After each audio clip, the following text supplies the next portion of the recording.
centros de menas, si es que los centros de menas no tienen que existir porque no tendrían... Es que tenían que estar allí, en Tánger, en Marruecos, porque eso lo hacen allí, en su puto país, y los matan. Lesiones en el cuello, y bueno, es un vivir aquí, en esta zona no se puede salir de noche, no pueden salir los niños, no pueden salir los mayores. Ahora, ¿quién habla de la de Alcalá? Porque tampoco se han pronunciado el exponente del feminismo.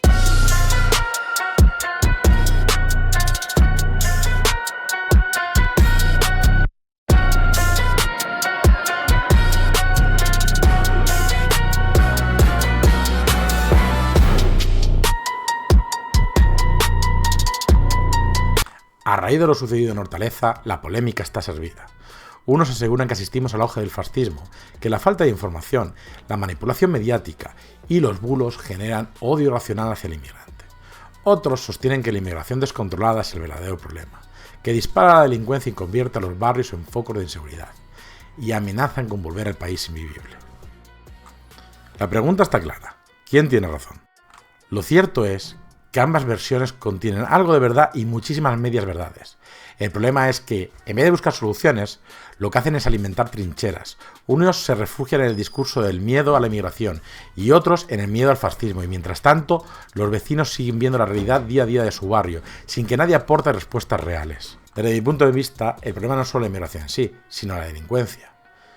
Es innegable que una parte de la delincuencia proviene de la inmigración descontrolada, personas que vienen sin sustento, sin un marco de valores claros y que terminan sobrerepresentando las estadísticas de crímenes.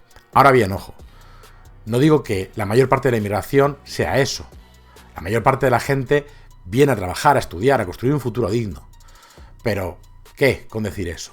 Eso no soluciona nada, eso no va a hacer que los crímenes disminuyan. La verdadera cuestión es, ¿cómo controlamos ese tipo de inmigración que se genera problemas? ¿Cómo frenamos a quienes vienen a delinquir sin por ello criminalizar a los que vienen de forma honesta? Quizá, de hecho, la forma de tomar medidas contra la inmigración delictiva sea una forma de proteger al inmigrante, que sí se integre, que sí aporta. De paso, cortamos el caldo del cultivo de odio que divide a la sociedad. El primer paso es no negar el problema. No les puedes decir a los vecinos de un barrio que están sufriendo robos, agresiones, amenazas de bandas, de jóvenes llegados de Jovenlandia, que son solo chiquillos que escapan de una guerra, porque eso no es verdad. Muchos de esos chavales no son ni siquiera chavales, no huyen de ninguna guerra y vienen aquí porque saben que aquí las penas son más blandas, porque aquí pueden delinquir con menos consecuencias que en sus países de origen, donde la cárcel o incluso la justicia social son mucho más duras. Y además, no olvidemos un detalle: en sociedades más pobres, como las que dejan atrás, no hay tanto margen para robar. Aquí, en cambio, encuentran un lugar donde la vulnerabilidad de los barrios y un sistema legal que incluso criminaliza la autodefensa juega a su favor.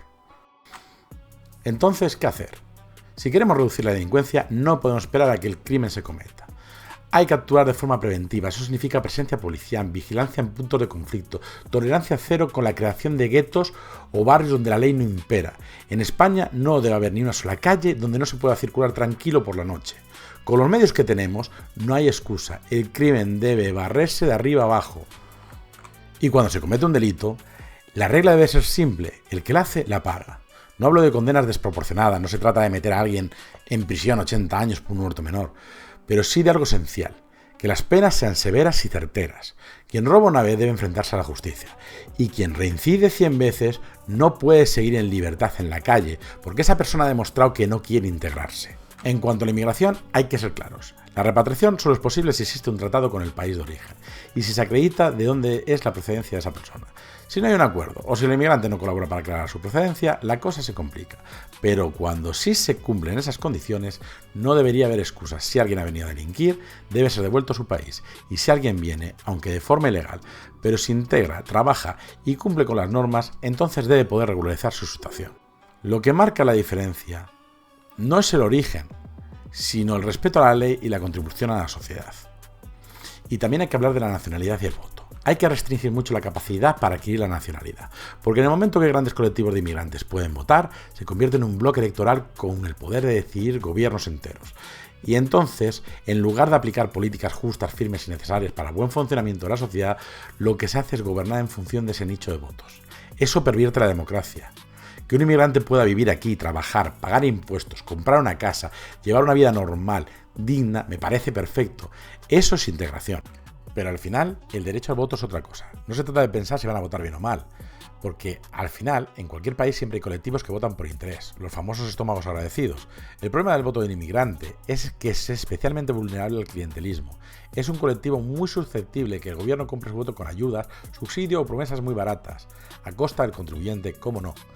Por eso es tan importante que no suceda. Con los nacionalizados ya no hay nada que hacer, tienen derecho a voto como cualquier otro ciudadano. Otro punto clave son las ayudas sociales. Las ayudas hay que recortarlas al máximo. España no puede ser un paraíso de paguitas, pisos gratis y privilegios que al final se convierten en un efecto llamada para quienes vienen sin intención de integrarse.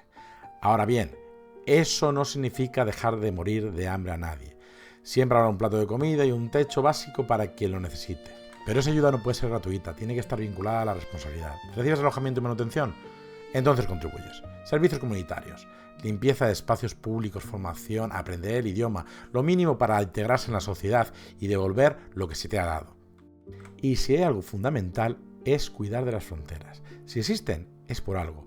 No puedes tener un estado del bienestar y abrirlo al mundo entero, porque lo destruyes. Los recursos son limitados y las necesidades son ilimitadas.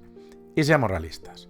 No podemos pretender que las sociedades destruidas por la miseria, el conflicto y la violencia surjan de ciudadanos modelo. Lo que llega aquí es un reflejo de lo que hay allí, y si allí impera la violencia y el machismo o la falta de civismo, no podemos esperar que crucen la frontera convertidos en suizos civilizados.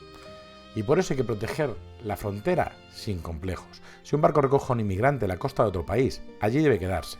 Si viene bajo la bandera extranjera, que se haga cargo el país de la bandera. España no puede convertirse en el vertedero de problemas que otros no quieren resolver.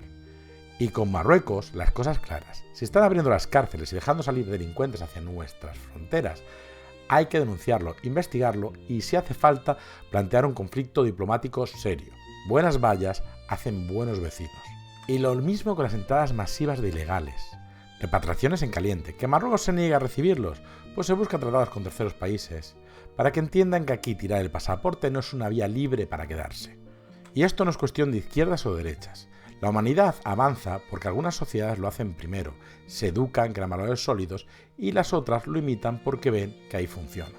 Pero si una sociedad que ha alcanzado niveles altos de respeto, cooperación y bienestar empieza a diluirse con la violencia y la precariedad de sociedades que no han hecho ese camino, entonces se destruye a sí misma. Y no se trata ni de odiar ni de rechazar, se trata de no tirar por la borda todo lo que han construido nuestros antepasados, seguir hacia adelante y seguir mejorando esos valores, para que otras sociedades quieran copiarlo y avanzar. El bien que podemos hacer al mundo no es sacrificar nuestra civilización por el buenismo bien, sino cuidarla y defenderla y mostrar al mundo lo que funciona, porque cuando mostramos lo que funciona, poco a poco el mundo entero progresa hacia la paz, el civismo y hacia más prosperidad. Y por último, esto es solo lo que pienso yo. Seguramente muchas cosas esté equivocado y otras muchas sean matizables. Pero también me interesa saber lo que piensas tú, así que te leo en comentarios. Espero que te haya sido entretenido. Gracias por haber llegado hasta aquí. Un besazo enorme y hasta pronto.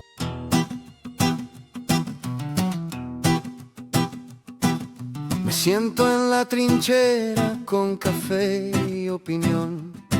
Los discursos me prenden más que el sol de agosto. La verdad es un arma, la mentira un disfraz. Y yo río mirando como nadie se da paz. Porque me gusta la política, el caos, la retórica, los pactos que se rompen, las promesas que se queman. El planeta gira y yo sin retroceder enciende otra chispa. Me gusta verlo arder.